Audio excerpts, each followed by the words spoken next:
Good afternoon and welcome to another episode of Unscripted and Unchained RPG Review. I am DM Bluddworth, and as you can see by the graphics, today's video is going to be the first in a series where I take a closer first look and then later a deep dive into Castles and Crusades.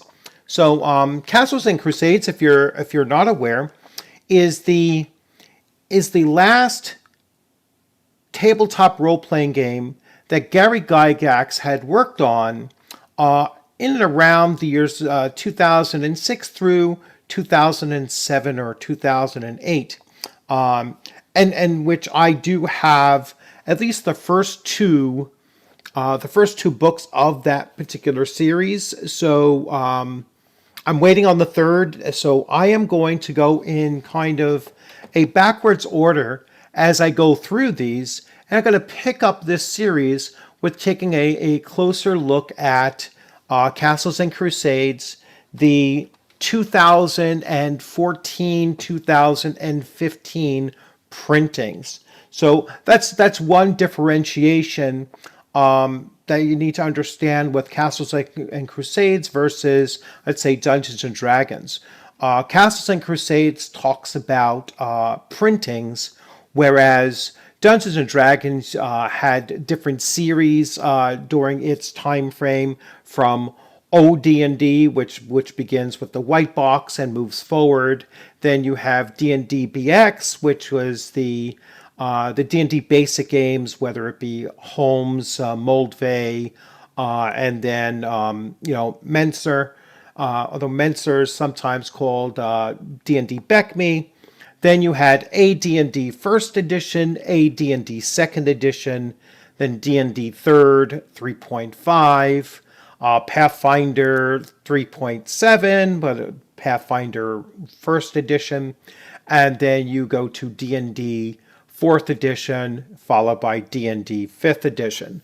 So to put Castles and Crusades into that comparison, the way that it contrasts is that they don't talk about editions, they talk about printings, and that would indicate that there is fewer major changes taking place going from one printing to the next, as you would with something that actually goes through edition changes. So that's first off.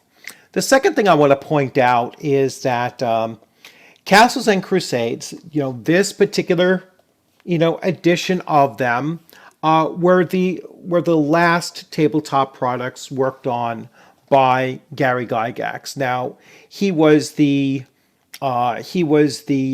inspiration for these. I believe he consulted with them.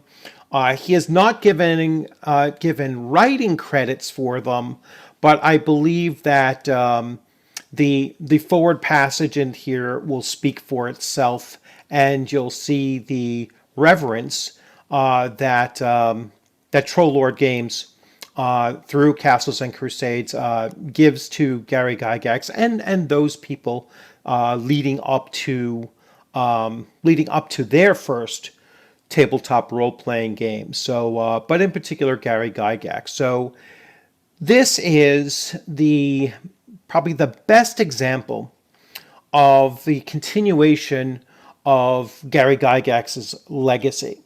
And Gary Gygax himself dubbed Castles and Crusades to be the most accurate or the best logical step moving forward from Advanced Dungeons and Dragons First Edition to this first edition of Castles and Crusades. So, this is the natural successor to Advanced Dungeons and Dragons First Edition. Now, to put it in that time frame, you have to understand that 2006 through 2008, obviously Gary Gygax is no longer with TSR. He had his various ventures with some of his other role-playing games that he dabbled around with, but ran into various legal issues and squabbles with the former TSR that he had owned and created, and he ended up going with Troll Lord Games, but instead of attaching his actual name to the product, he consulted on it and he worked with them in its creation. So, and again, I will leave it in their words. The second part of this video, though, I am going to just show off the 3 books in the series that this video series will continue with, and that will begin with the Player's Handbook that was put out in 2014, followed by the Monsters and Treasures, which was also 2014, and then the Castle Keeper's Guide, which was put out in 2015. These are the most up-to-date printings that I have been able to get a hold of. Once I am done doing a deep dive on each of these 3 core books, then I will go back to the originals, because by then I will have the Keeper's Guide for the 2004, 2006, and I believe 2007 3 core books from that as well. So without further ado, let's start taking a look at each of these books. So we have the Player's Handbook. And again, if you go to their website, this is the cover that they show. So this is the most up to date at the moment in hardcover for their game system.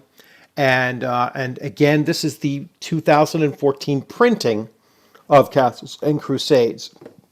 I just in the mail today got Monsters and Treasure in incredible condition. All right, and all of these books I've gotten for under $30. All right, so the entire game system, anywhere between $60 and let's say $90 at the max for the entire game system, all 3 books of the core rule books. So Monsters and Treasures, like I said, I just got this today. And the Castle Keeper's Guide, which this is a monster book. I mean, this is very big, and it is it's dense with information, but the layout, and like I said, I will go through each of them one by one, hitting on the major components of them, and talking about not just where the game system stands, or where it stood as of the 2015s and 16s, but also where the game is going now, because there is still new content being put out for Castles and Crusades. You find it in a number of places, including Kickstarters and such. And one of the most recent Kickstarters that I backed, that was produced by Gaxworks Games, Luke Gygax's game publishing company. His world setting is set in or is set up for Castles and Crusades. It is also coming out with versions for Swords and Wizardry and 5e, but I believe it was initially created for Castles and Crusades, and I'm really looking forward to getting it in multiple versions. Certainly the Castles and Crusades version and the and the Swords of Wizardry. I might get the 5e, but I know I'm at least getting it in PDF, all 3 versions. But the hardcovers, I'll see which ones I get in there. So definitely the Castles and Crusades one, and definitely the Swords and Wizardry. All right, so let's go to the actual acknowledgement. I just want to read this off because there's been some debate or dispute, I should say, between some of the YouTubers that I follow, and we kind of collectively kind of go in the same circles and everything, and And there's a huge bone of contention as to what is Gary Gygax's legacy and what is the best game system to actually, experience that with. And I just wanted to go and read this opening passage to you. So there can be, at least in my mind, there is no doubt what you should be looking at, what you should be playing if you are, really interested in pushing Gary Gygax's legacy forward. I am also, of the mind of saying that, Dave Arneson's contributions should also be pushed forward. And, I don't separate the two when it comes to the creation of this hobby, and then there are others as well that were also during that same time period that were doing many things. And some of these individuals attached to Troll Lord Games, they were back from the day as well. Maybe a year or two afterwards, but they were certainly involved in the role-playing hobby, back in its earliest days. And so there are many, many people that we can point to and talk about being the founders of the hobby. And then, like everything, everyone is going to pick and choose their favorites, or those that they think inspired the most, and those whose legacies have gone on beyond beyond even their own passing, but also beyond their days of actually working in the industry, because some have stopped working within the industry and moved on, but their legacies still continue forward. So let me read this passage here. All right. So it starts off here, and I'm not sure how much of this you'll actually be able to see, but we offer this book as an ode to the years of fun in game and play, and to the creative might and best of friendships bound within the very person of E. Gary Gygax, for whom none of what came before, nor any that must come after, would be possible. Thank you, Gary. In the acknowledgments they continue. In the immortal days of our youth, we found high adventure and fought many a campaign against all manner of villainy and evil. We slew dragons, brought down corrupt tyrants, explored uncharted territories, and freed the world of grotesque creatures of mythical proportions. We were heroes on a crusade. The youthful adventures were brought to us by Gary Gygax through the medium of roleplay and fantastic game that made it all possible. We bring you on our own we bring you our own game. Now, one that we hope captures those early days of grand quests and exploration. The Castle and Crusades role-playing game pulls on those early experiences and make them real again. First and foremost, we would like to thank E. Gary Gygax for sharing his wonderful vision with the rest of us, for without it, none would have followed. Our hats are off to you, good sir.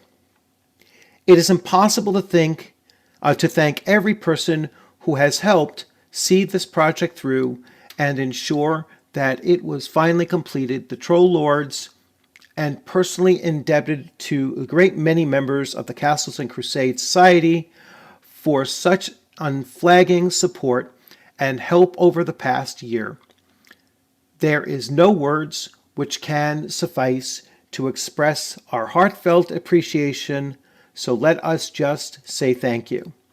All right, and then they go on into the special thanks and such. So you really get, let me switch views here.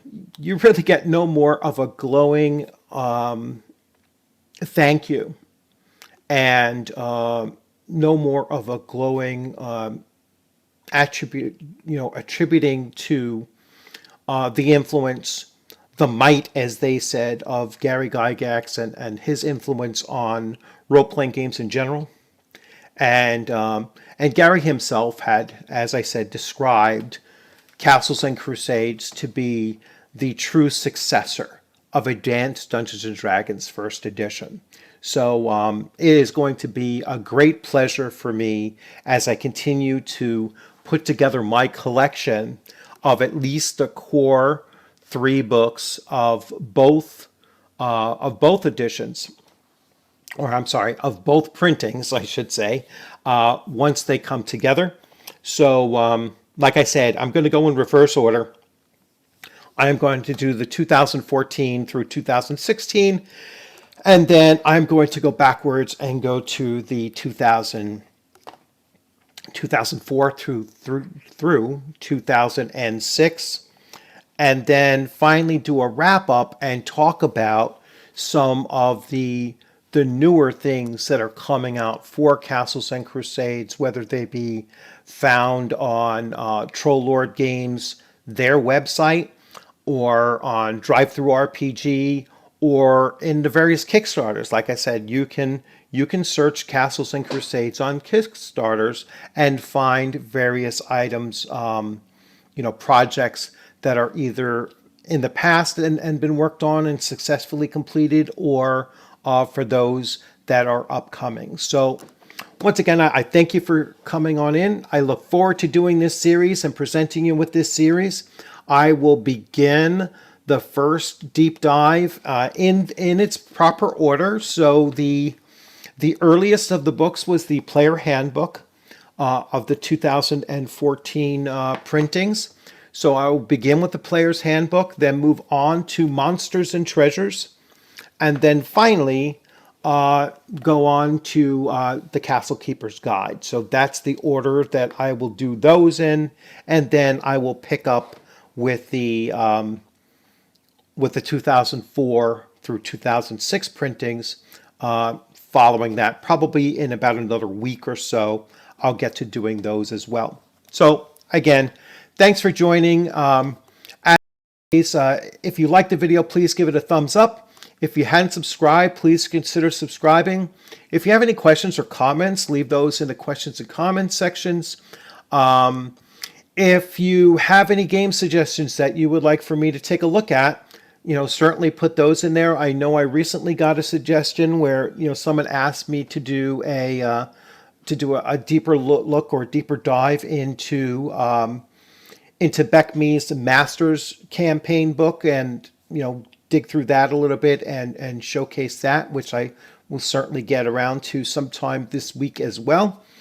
And as always, you don't always have to agree with me. That's perfectly fine. You can come on my channel and you could say, hey, I disagree with you here or there, and I am open to debating any of the issues. And that then includes if you want to come in here and say that, Castles and Crusades is not the natural successor. And I will certainly, as I dig through these and learn a lot more about them and see how they kind of connect with AD&D First Edition, then, I'll be willing to, either agree with you that they're not really a true successor, or I might disagree with you and say, you know what, bottom line, if Gary said that they were, they most likely are, but I'll wait until I actually do, a bulk of the reading first and hear what you have to say on the topic. And then we can debate that issue at a later date. So once again, thanks for joining. Enjoy the rest of your week, this upcoming weekend. Enjoy, hope you have a great weekend. And as always, I look forward to seeing you on the gaming screen sometime soon. You all have a great afternoon.